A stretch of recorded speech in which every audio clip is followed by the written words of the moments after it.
Hi, everyone. Good afternoon. A couple of announcements to start off with today, but before I get to that, I'd like to say thanks to Robert Palladino for joining us here at the State Department, back at the State Department, and being the deputy spokesman here. As you know, Robert gave his first gaggle off camera yesterday, and he did a terrific job. I had the pleasure of sitting in the back of the room for the first time during a briefing, and boy, was it intimidating sitting all the way back there and hearing all of your questions. So had I done that before I'd taken this job, I might not have taken this job. But you did a fantastic job yesterday. I know it very hard. You did a fantastic job yesterday. We're so proud of you and thrilled to have you back here at the State Department. Yeah. Okay, couple announcements, and then I'd be happy to take your questions. I'd like to start out by talking about an event that the Secretary attended at the White House earlier today, where he congratulated two Americans who were recognized by President Trump and Secretary Pompeo for their extraordinary work to fight and combat human trafficking. It was the President's Interagency Task Force to monitor and combat trafficking in persons. It was an annual meeting that was held at the White House. It was also attended by Ivanka Trump. The event is typically chaired by the Secretary of State, but for the first time ever, the President attended that event as well. Together, they presented the Presidential Award for Extraordinary Efforts to Combat Trafficking in Persons. Mean Apatel Davis, who serves as Mayor of Houston's Special Advisor on Human Trafficking, and William Wolf, a law enforcement officer who helped recover more than 125 victims of human trafficking, were acknowledged for the outstanding impact that they have left on their committees. The Secretary also championed an additional $25 million that was awarded under our program to end modern slavery. Next, and we've had a busy day here at the State Department, the Vice President was here earlier today. He was here this morning to open the Conference on Prosperity and Security in Central America. The Vice President underscored the United States has never been more committed to helping our Central American neighbors tackle the security and economic challenges driving illegal immigration and to building a more prosperous future for the region. Secretary Pompeo is co-hosting the two-day event with Department of Homeland Security Secretary Kirstjen Nielsen and our Mexican partners, Foreign Secretary Videgaray, the Secretary of Government Navarrete, and we also welcomed President Hernandez of Honduras, President Morales of Guatemala, and Vice President Ortiz of El Salvador. As Secretary Pompeo noted this morning, we must all work together to secure our borders, to protect our citizens, and increase opportunities for legitimate businesses to invest in the region.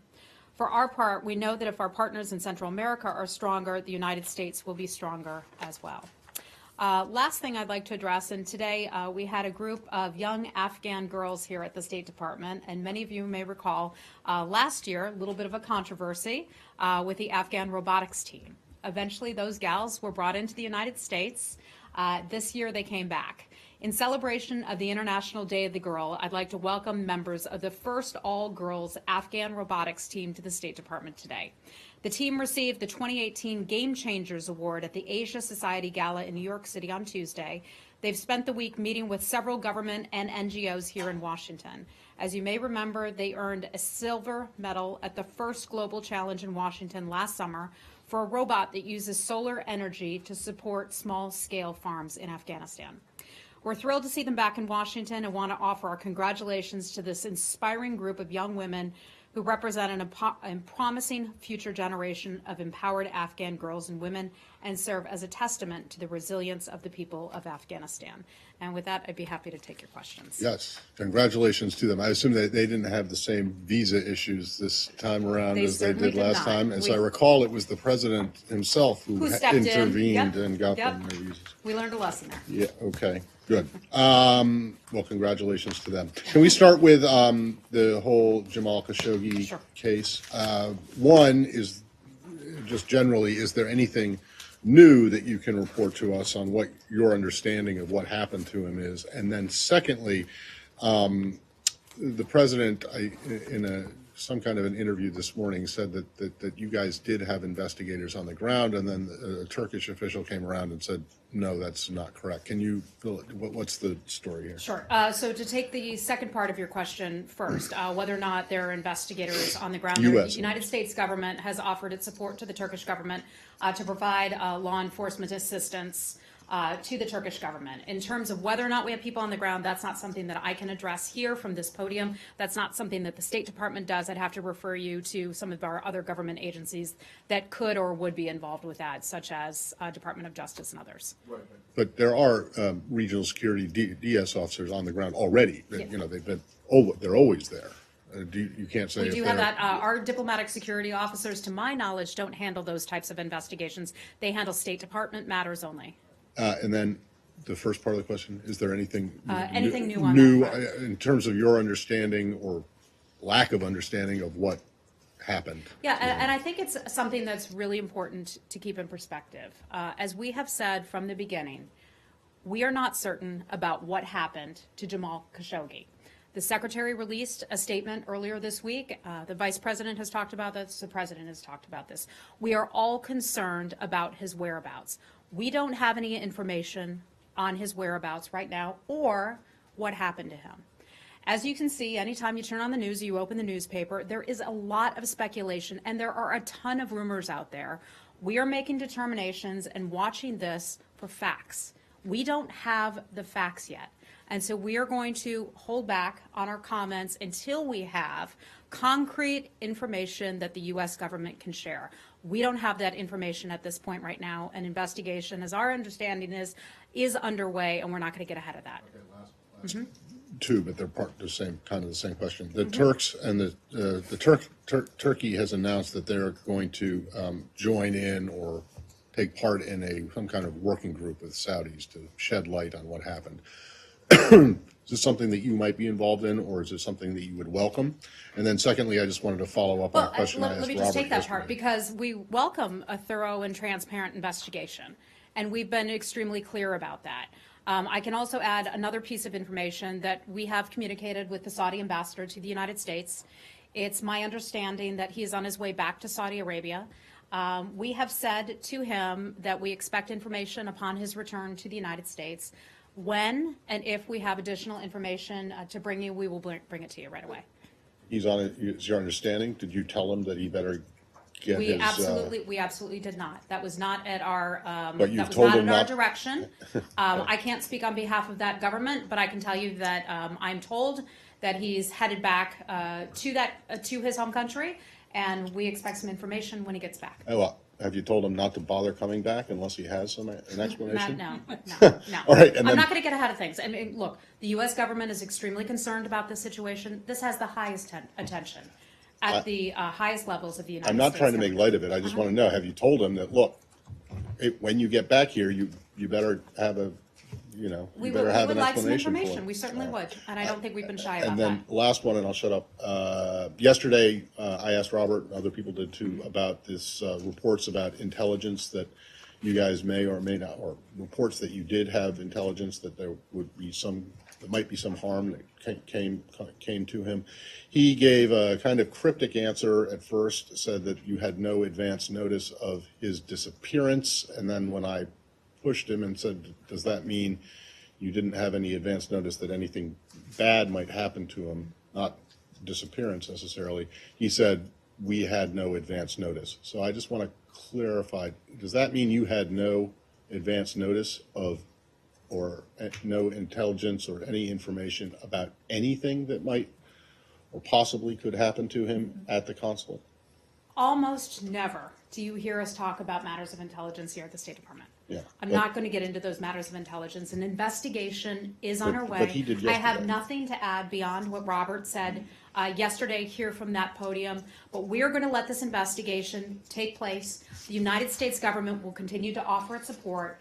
We will provide information based on facts, based on information that we have. And when we don't have facts, we won't bring them to you. I would just be mindful of the speculation and a lot of rumors that are out there, and let's wait until we can get some solid information. Okay, Leslie, go ahead. Thank you very much. I just want to come back to the Saudi ambassador. He's gone with a message from Washington back to Riyadh, or was he recalled? No, and that's why I just said, my understanding is that he's on his way back there. We said, when you come back, we'd like to get a report from you. Right, and so the message from the US is from him. Bring us what the Saudis know, or the outcome of an investigation, or I'm We're gonna just get a ahead little of the investigation. confused. No, there's no reason to be confused about Right. this, okay? Because there is an investigation underway. Correct. We're not going to get ahead of that investigation. We will let that investigation play out. I know there are a lot of people who want answers at this point, understandably so, but we're not going to get ahead of those investigations. And so bring us whatever information you have when you return, and we'll go from there. Is that above what the secretary as well as Bolton them discussed with the Crown Prince yesterday? I'm sorry, is that So- above? What does that mean? Meaning, so yesterday Bolton, two institutions in the government spoke to MBS yesterday, the Crown Prince. Were they not satisfied with what they were told, and therefore the I wouldn't ambassadors assume got that at to all. Look, come back? obviously, we have multiple agencies and departments in the United States government that are paying close attention to this issue. Mm-hmm. So I would not make the assumption that we didn't get satisfactory answers and therefore it required another level of Another communication. level, to go in. correct. Okay, this is obviously an interagency effort. Okay, Saeed, go right ahead. I want to move on. Okay. You have another No, question okay, up? Hold on. Okay. Goodness Yeah, okay, gracious. because I wanted Okay. to move on. They want, Okay, yeah. look, I'm I gonna don't talk have much about- more for you on that, and we're not gonna let this go on and on, because we're sticking to the facts here, and I'm not gonna speculate. Saeed, I'll be happy to come right back to Okay, you, Rich, okay. go ahead. All right, Saudi ambassador left because of this incident, or was he planning on going? Okay, third time, This, we did not request that he would go. Okay, Okay, that's- he went over there, my understanding he's going over there, but any additional information on that, I'd have to refer you to the Saudi government. We simply said, when you come back, provide us a report, provide us a readout of what you've learned. and who spoke Okay. with him from state? I don't have any information for you on that, but we've had exchanges at multiple levels at the State Department. Hi, Abby. That he asked just one part of my question, but the other question was, Reporters Without Borders requested or asked that the UN step in to have an investigation into this. Is that something that the I'm US not would aware of support? it. You're telling me about that. That's the first I'm hearing of it, so I don't have any comment on Generally that. speaking, do you have any comment on I'm not going to UN? comment on that. I'm just not aware of that. Okay. Yeah. Yeah. Rubinson calls in the Hill already, saying that arms assistance, for example, defense assistance should be at risk because of this. The president spoke about that today. Is it the position of the State Department that that's not on the table? I think they're jumping to conclusions. This is entirely a hypothetical situation at this point. We don't know what happened. We don't have the facts of the case. We want to learn what happened. The president has said that. The Secretary of State has said that. Ambassador Bolton has said that as well. So let's not get ahead of ourselves. Understandably, it's understandable that Congress and others are concerned, but let's not get ahead of ourselves on that point. Okay, okay, Barbara. Entirely hypothetical. I mean, the guy's missing. No, absolutely. We don't know what happened. Okay, let's wait and determine what happened. Barbara, go ahead. Also about the Hill, the Republican senators yesterday were going and looking at U.S. intelligence related to this case, and Bob Corker said it made the Turkish accounts look quite convincing. Barbara, I would not have No, I'm anything just on wondering that. if We don't do Secretary intelligence. Pompeo has seen the Pardon me? same. Secretary Pompeo seen the same intelligence. Barbara, we don't do intelligence out of this building. We do diplomacy. Okay, Saeed, go right ahead.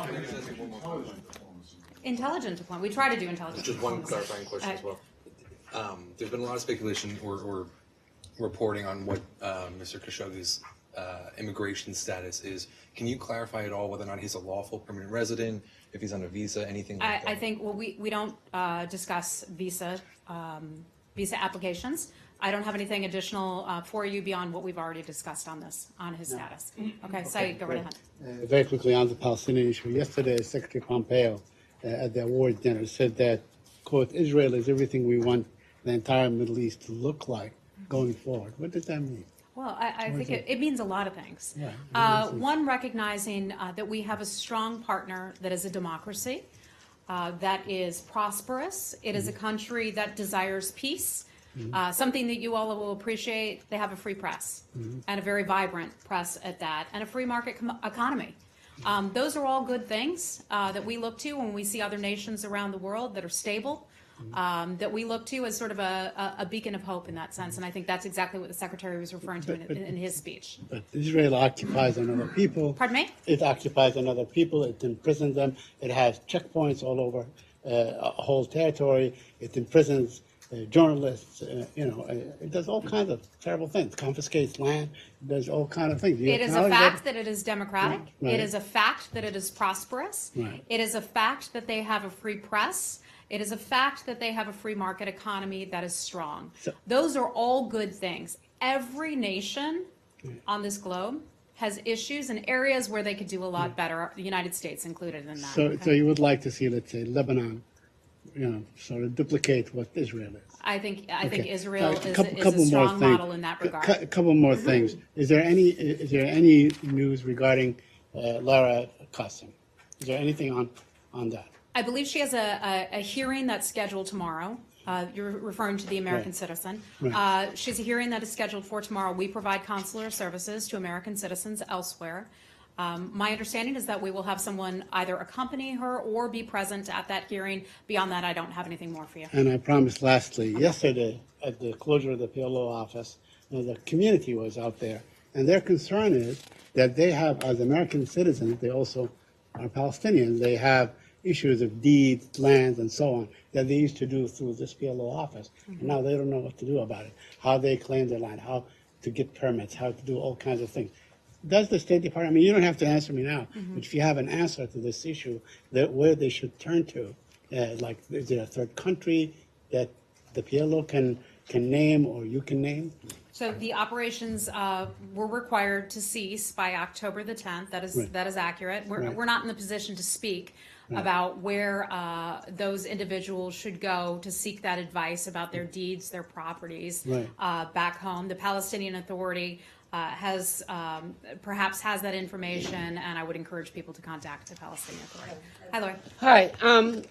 On the Iranian sanctions, the new round set to take effect in November, and Iraq has been asking for a waiver. What is your position on that?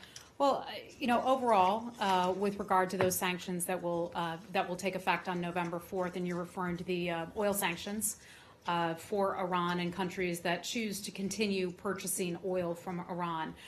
We have conversations with many partners and allies around the world about those sanctions. We make our policies very clear to those countries. We continue to have conversations with the government of Iraq about that particular issue and the implications for the reimposition of sanctions that were previously lifted or even waived under the JCPOA. We've given the same message to all countries around the world, and the President has said, and that's that the United States is committed to reinforcing all of our sanctions. We believe that countries coming together and recognizing the malign influence that Iran has had around the world is important. We know that Iran and the government of Iran has taken the benefits that it received under the JCPOA, and they've poured that money not into their own population, not into the good of the people, not into its medical hospitals and things of that nature, but rather they've used it for its own nefarious programs. That sounds like you're saying no to the Iraqis. Is that? I'm not forecasting anything. We don't forecast that kind of stuff anymore. I have a quick follow-up on that. Hold on, let's move on. Go right ahead. Yes, go ahead. Yes. So what is your stand with India placing fresh orders now, despite the threat of these U.S. sanctions and the U.S., as you have said from this, that you are trying to find alternative suppliers for them and all that? Because on Monday, the oil minister said that the two state refiners, not the private ones, have placed orders for importing crude oil from Iran in next month. I've seen that report. As you all know, we were recently in India, where that was a topic of conversation with the Indian government. The president had addressed it, I believe it was just earlier today, which he was asked about that question about whether or not India would buy oil from Iran after sanctions are reimposed. And the president said, and I'm not going to get ahead of the president certainly, but he said, we'll take care of that. He was asked also about CAATSA sanctions and the imposition of possible imposition of CAATSA sanctions. And he said, India's going to find out. And India will find out. We'll see. So I'm not going to get ahead of him. But certainly when we hear about things such as purchasing oil or purchasing of the S-400 systems, it's not helpful. The United States government just reviews that very carefully. I won't like you to, find what or explain what the president was saying. But when he said India will find out or we will take care of it, do you see a threat? Do you see a friendly, like, okay, we'll let them do it, or we will take care of it? Well, the president doesn't like to forecast his actions. I can't speak for the president, so I just have to refer you back to the White House. Pardon me? Done everything that he said he was going to do on the campaign. Cindy, how are you? Question, please forgive On me, this in but particular? This is another major news headline of Okay, the day, hold- and it's Brunson. I will come and back I think to you. we need to Hold address on. that. I'd be more than happy Thank to, you. of course. Leslie, I've already come to you. Let me try to make it around the room. I I know. promise you I will come back to you. Thank you. okay? We need to Okay, let get me go to through those. Cindy with VOA. She has not had a Go question for yet it, today. please. Oh my goodness. Yes, thank you. I was also going to Let's ask share. about Let's share, kids. Right. Okay, Cindy, go right ahead. any updates on Pastor Brunson. Oh, Leslie, she stole your question. Oh, I'm so sorry. In all seriousness, as you all know, this is a case that the entire U.S. government has followed very, very closely. Pastor Brunson has been under house arrest and prior to that imprisonment for far too long. The Secretary gave a speech last evening in which he spoke about Pastor Brunson's case. As many of you are well aware, Pastor Brunson has a hearing that's scheduled for tomorrow. Our folks from our embassy in Turkey have been very engaged in this case, have been providing assistance and support in any way that we can for Pastor Brunson and his family. Let me also take this opportunity to remind you that we have locally employed staff who have also been detained, in addition to the NASA scientist who is still in Turkey as well, who is an American citizen. All of those cases have the United States government's tremendous concern, and we're watching those carefully. Now, Pastor Brunson's case happens to be tomorrow. We don't have any further information on it, other than that, the Secretary spoke yesterday, and he said it's the right thing for them to do to release Pastor Brunson. It's the humanitarian thing to do for Turkey to release him. I'm hopeful that before too long, he and his wife will be able to return to the United States. That would be an important step forward for the U.S. and Turkish relationship. I don't have anything for you other than that, but we look forward to watching the case very carefully tomorrow. Can you either confirm or knock down a report from NBC that there is a deal? Yeah, I am not aware of any such deal. I'm not aware of any such deal that has been reported by NBC News. Thank you. Well, whether you're aware of it or not, is it possible there is one? I'm not aware of anything. That's all. I can only speak about what I'm aware of and what we do out of this building. We are not aware of anything. There is a hearing that takes place tomorrow. There's a legal process that plays out. We'll be there in support of Pastor Brunson and his family at that hearing. Are you aware of if the Secretary has spoken to his Turkish counterpart today or plans to? I do not have any information on whether or not the Secretary has any calls of that nature. We have engaged with the Turkish government on many levels in the past about this case, and we're watching it carefully, but I don't have any call lists from the Secretary. Okay. Hi, Jenny. Heather, maybe you can answer or not these issues. I hope. It is reported that North Korean Kim Jong-un have rejected the U.S. interpreter at Secretary Pompeo and North Korea Kim Jong-un's official meeting at the Pyongyang. I'm sorry, could I ask you to just repeat that first part about Chairman Kim? Chairman Kim has rejected U.S. interpreters at Pompeo and Kim Jong-un's meeting. So why North Korean Kim Jong-un rejected the U.S. interpreter? I have to refer you back to that government to get an answer on that. But we feel that we were well represented in that meeting with Secretary Pompeo, with Special Representative Steve Biegun, and we also had a colleague of ours in the room who speaks fluent Korean. So we feel that we were well supported in those meetings. But politically, we need both side interpreter. Why he need their own side? Why they don't want it, the United States side interpreter? That is not fair. We had equal numbers of people in that room having those meetings, and we feel fully confident that those meetings were fully understood not only by the United States side, but I believe by the North Korean side. How do you understand the North Korean Kim Jong-un's Korean saying? Well, I certainly wouldn't. But my colleagues who were in the room who speak Korean would. Okay, next question. Anybody else have something on North Korea? Boy, since when are you all not interested in North Korea? Okay, Lalit, go right ahead. First, a quick follow-up on Iran. Okay. Has India requested for a waiver on Iranian oil? I think I already addressed that. You didn't. And secondly, India has Saudi supplying additional oil to India from next month onwards. Is it part of the U.S. Request to Saudis to Saudi release? Arabia sent oil to India. I Is wouldn't have. I Saudi wouldn't have Arabia any, is releasing more oils to India next month? I'm afraid I don't have any information for you on that. Okay, and then I have two more questions on South Asia, one on Afghanistan. Uh-huh. Ambassador Khalilzad is in Saudi Arabia right now. Before he was in Afghanistan, Pakistan. Has he made any headway in the peace talks? Well, I think anytime we're there on the ground, we're making headway. And the fact that we have a special envoy whose main job is to bird dog this issue, sort of an American term, forgive me for that, but to fight for this issue every single day, to work hard on this issue with his team, that's important. I think that's a step forward. He has a lengthy trip to the region. He was just in Afghanistan. He spent some time in some other countries. He will head back to Afghanistan at some point before the end of his trip, I believe to give the Afghan government a complete readout of his entire travels.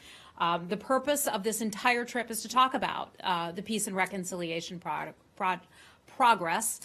This is something that will be Afghan-led, Afghan-owned, but supported by the U.S. government. So anything beyond that, I don't have, but I can tell you that he is meeting with a wide range of folks on the ground, from from President Ghani to the Chief Executive Abdullah, political groups, the High Peace Council, Afghan media, and also civil society. Pakistan has reached out to IMF for bailout package of around $8 billion. I know Secretary Pompeo had commented on this a few months ago, expressing his reservations on under what conditions IMF will give bailout package to Pakistan. What the U.S. has to say now? Sure. So we understand that Pakistan has formally requested assistance from the International Monetary Fund. In all cases, we examine that closely from all angles of it, including Pakistan's debt position in evaluating any type of loan program. This is something that we've been tracking fairly closely.